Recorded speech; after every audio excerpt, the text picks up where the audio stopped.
हम रुख करते हैं पेशावर का। उमैर यासिर ने हमें ज्वाइन किया पेशावर से। उमैर बताइएगा, यहाँ भी रैलियों का सिलसिला जारी है, क्या मनाजिर देख रहे हैं, कितना जोशो जज्बा है कारकुनों में? जी, पेशावर में अभी तक तो कारकुनों की आमद का सिलसिला शुरू नहीं हुआ। हम GT रोड पर जुगलपुरा के मकाम पर मौजूद हैं कि जो पेशावर का दाखिली मकाम है।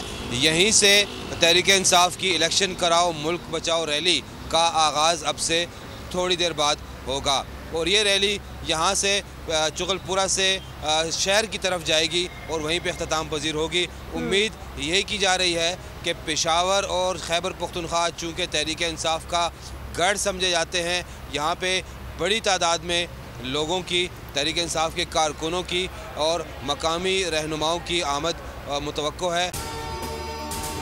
अगर आपको ये वीडियो पसंद आई है तो लाइक पर क्लिक करें।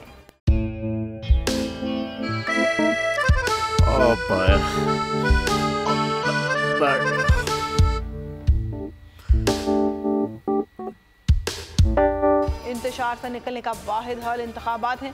हकीकी आज़ादी मार्च आज रवा। खसम आयत के मुताबिक अगर आप उसको ये रिपोर्ट दे दे तो मैं आपको 3-4 सीटें दे दूंगा। मौलाना हाँ साहब, वो जो रिमोट हमें दे दे और वो जो नीली पीली चैनल है वो लगाए। जाओ शबाज। हम ऐसा टीवी देखते ही नहीं जिसका रिमोट हमारे हाथ में ना हो। और यहाँ पे कोई 2 नंबर ही नहीं चलेगी। और हम कोई गुलाम है जो आप रिमोट मांगे हम दे दें? Absolutely not. यहाँ पे सिर्फ पाकिस्तान का नंबर 1 चैनल चलेगा, बोल, जो हकीकी सहाफत की जंग लड़ रहा है। पाकिस्तान के लिए कोई और नहीं, सिर्फ बोल खड़ा है। आप सब भी बोल देखें।